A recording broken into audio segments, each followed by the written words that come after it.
And அடுத்தது 6வது question பார்க்கலாம். Find out the animals which make the sound squeak. ஸ்குவீக்னு எந்த இது ஆல்ரெடி நம்ம கேட்ட கொஸ்டின் தான். ஸ்குவீக் அப்படின்னு எந்த அனிமல் சத்தம் போடும்? குவைனா பிக்ஸ் அல்லது ஹாம்ஸ்டர்ஸ், டப்பீஸ் அல்லது எல்லாமே இந்த சவுண்ட் கொடுக்குமா அப்படின்னு கேக்குறாங்க. ஸ்குவீக் அப்படின்னு ரெண்டு உயிரினம் மட்டும்தான் வந்து அந்த சவுண்ட் கொடுக்கும். ஒன்னு ரேட்னு சொல்லலாம், இல்ல மவுஸ், மைஸ் எதுனாலும் சொல்லலாம். மவுஸ்னா எலி, இது மைஸ்னா அதனுடைய ப்ளூரல் ஃபார்ம். ஓகே. அண்ட் இன்னொரு உயிரினம் என்ன அப்படின்னு பாத்தீங்கன்னா ஹாம்ஸ்டர். இது மட்டும்தான் ஸ்குவீக் சவுண்ட தரும். ஏன்னா இது எல்லாமே எலி வகையை சார்ந்தது. ஓகேவா? சோ ஆன்சர் என்ன அப்படின்னு பாத்தீங்கன்னா option B, hamster is the right answer. Okay. And அடுத்ததா என்ன கேட்டிருக்காங்கன்னா கரெக்டான ஸ்பெல்லிங். மோனோலித்திக்கு கரெக்டான ஸ்பெல்லிங் என்னன்னு சொல்லுங்க. What is the right spelling monolithic?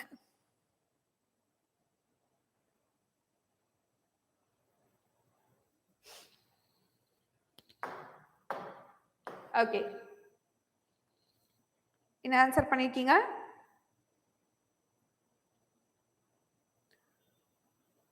Very good. எல்லாரும் சி அப்படின்னு ஆன்சர் பண்ணிருக்கீங்க. மோனோலித்திக் அப்படின்னா என்னன்னா ஒற்றை கல் அப்படின்னு சொல்லுவோம். இப்ப நிறைய வந்து புகழ்மிக்க கோயிலுக்கெல்லாம் போய் பார்த்தீங்க அப்படின்னா this is a monolithic sculpture அப்படின்னு சொல்லுவாங்க. மோனோலித்திக் ஸ்கல்ப்சர் அப்படின்னா என்னன்னா ஒற்றை கல்லிலேயே வடிவமைக்கப்பட்ட சிற்பங்களை தான் என்ன சொல்லுவாங்கன்னா மோனோலித்திக் ஸ்கல்ப்சர் அப்படின்னு சொல்லுவாங்க. சோ மோனோலித்திக் அப்படின்றது என்ன பொருள் தருது? ஒற்றை கல் அப்படின்ற பொருள் தருது. ஓகேவா? அண்ட் அடுத்ததா 8th क्वेश्चन என்ன கேட்டிருக்காங்க? which of the following options mean dart with heedful mind?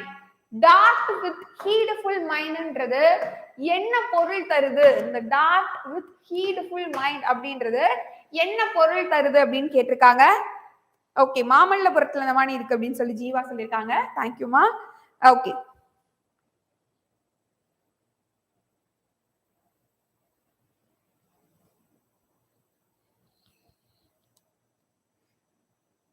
Okay. So இதுக்கு ஆன்சர் பண்ணுங்க. dart with heedful mind, move slowly with careful mind. So ஒரு சிலர் இருப்பாங்க என்ன செஞ்சாலும் ரொம்பவே கேர்ஃபுல்லா ஸ்லோவாவே தான் பண்ணுவாங்க. அவங்களோட ஒவ்வொரு மூவ்ஸ்மே எப்படி இருக்கும்? ஸ்லோவா இருக்கும். But it's a careful. So கேர்ஃபுல்லோட தான் அதை வந்து பண்ணுவாங்க. அத சொல்றாங்களா? அல்லது make a sudden move but be very careful. எதுனாலும் டக்குன்னு செஞ்சிருவாங்க. ஆனா பொறுமையை இழந்துட மாட்டாங்க. ரொம்ப கேர்ஃபுல்லா இருப்பாங்க. சோ இந்த மாதிரி கேட்டகரிஸும் இருப்பாங்க. do not be careful in rushing out. So கவனமாவே இருக்க மாட்டாங்க. அண்ட் லாஸ்ட் ஒன் என்ன சொல்றாங்கன்னா make a careless sudden moment. ஏதோ ஒரு சடன் மூமெண்ட் இருக்கிற ஒரு விஷயம் பண்ண போறப்போ கண்டிப்பா கேர்லெஸ்ஸா இருப்பாங்க. சோ இந்த டார்ட் வித் ஹீட்ஃபுல் மைண்ட் அப்படின்றது எதை மென்ஷன் பண்ணுதுன்னா make a careless sudden moment அப்படின்றதா மென்ஷன் பண்ணுது. ஆப்ஷன் டி அப்படின்னு சொல்லினீங்கன்னா very good. dart with heedful mind அப்படின்றது எதை மென்ஷன் பண்ணுது? Make a careless sudden moment அப்படின்றதுதான் சரியான ஆன்சர்.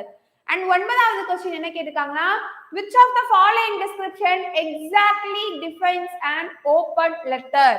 நீங்க ஒரு கடிதம் இருக்கு. ஹாய் பூனா. ஒரு கடிதம் இருக்கு. இப்ப இதான் என்கிட்ட ஒரு கடிதம் இருக்கு அப்படின்னா இந்த கடிதத்தை நான் ஓபன் பண்ற முன்னாடி என்ன இருக்கும்னு கேட்டிருக்காங்க. which of the following description exactly defines an open letter? ஒரு லெட்டரை நீங்க ஓபன் பண்ண போறதுக்கு முன்னாடி ஃபர்ஸ்ட் என்ன இருக்கும் அப்படின்னு கேட்டிருக்காங்க. 4 ஆப்ஷன் கொடுத்திருக்காங்க. an envelope which is open. Open பண்ணப்பட்ட ஒரு envelope இருக்குமா? உங்களுக்கு ஓபன் பண்ணப்பட்ட envelope இருக்குமா? letters of the alphabet which are closed at the top. அந்த மேற்பகுதியில வந்து ஆல்பபெட்ஸால எழுதப்பட்ட லெட்டர்ஸ் இருக்குமா? a letter which is not kept sealed. Seal பண்ணாம வந்து வரப்பட்டிருக்குமா அப்படின்னு சொல்லி கேட்டிருக்காங்க. அல்லது letter which is addressed to an individual but can be read by everyone. ஒரு இண்டிவிஜுவலுக்கு அட்ரஸ் பண்ணி அந்த லெட்டர் எழுதிப்பாங்க.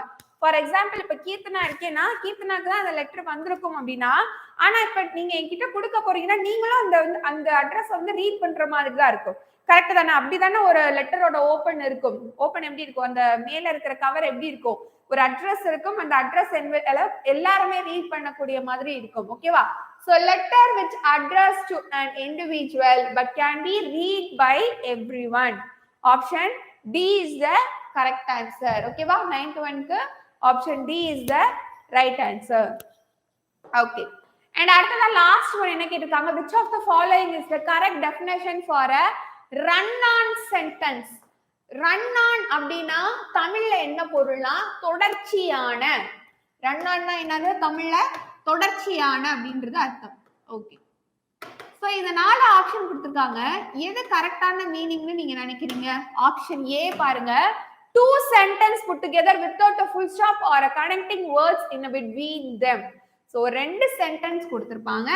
அந்த ரெண்டு சென்டென்ஸையும் நடுவுல வந்து கனெக்ட் பண்றதுக்கு புள்ளியோ எந்த கனெக்டிங் வேர்ட்ஸோ கொடுக்காம அப்படியே வந்து கனெக்ட் பண்ணி எழுதியிருப்பாங்க. அதுதான் ரன் ஆன் சென்டென்ஸ். ஃபார் எக்ஸாம்பிளுக்கு பாருங்க, how are you, how are you அப்படின்னு கேட்டுட்டு நான் வேலுவா நான் எப்படி இருக்கீங்க அப்படின்னு சொல்லி கேட்கிறேன். ஃபார் எக்ஸாம்பிள் இதுதான் ரன் ஆன் சென்டென்ஸ்க்கு எக்ஸாம்பிள். ஓகேவா? ஹவ் ஆர் யூ வேலு அப்படின்னு சொல்லி கேட்கிறேன். இந்த இடத்துல நான் ஃபுல் ஸ்டாப் வைக்கல, எந்த கனெக்டிங் வேர்டும் நான் யூஸ் பண்ணல. ஆனா நான் வந்து என்ன பண்ணிருக்கேன், ரெண்டு சென்டென்ஸ் எழுதிருக்கேன் அப்படின்னா, சோ இதுதான் என்ன அப்படின்னு பாத்தீங்கன்னா நம்மளுக்கு ரன் ஆன் சென்டென்ஸ். அல்லது சென்டென்ஸ் டூ மெயின் கிளாஸ், ரெண்டு மெயின் கிளாஸ் வச்சு சென்டென்ஸ் எழுதுறதா, அல்லது டூ லிங்கர்ஸ் வச்சு எழுதுறதா. லிங்கர்ஸ்னா என்ன அப்படின்னு பாத்தீங்கன்னா and, so, and, so, but இந்த மாதிரி எல்லாம் இருக்கிறதா லிங்கர்ஸ் அப்படின்னு சொல்லுவாங்க. இணைப்பு சொல் அப்படின்னு சொல்லுவாங்க.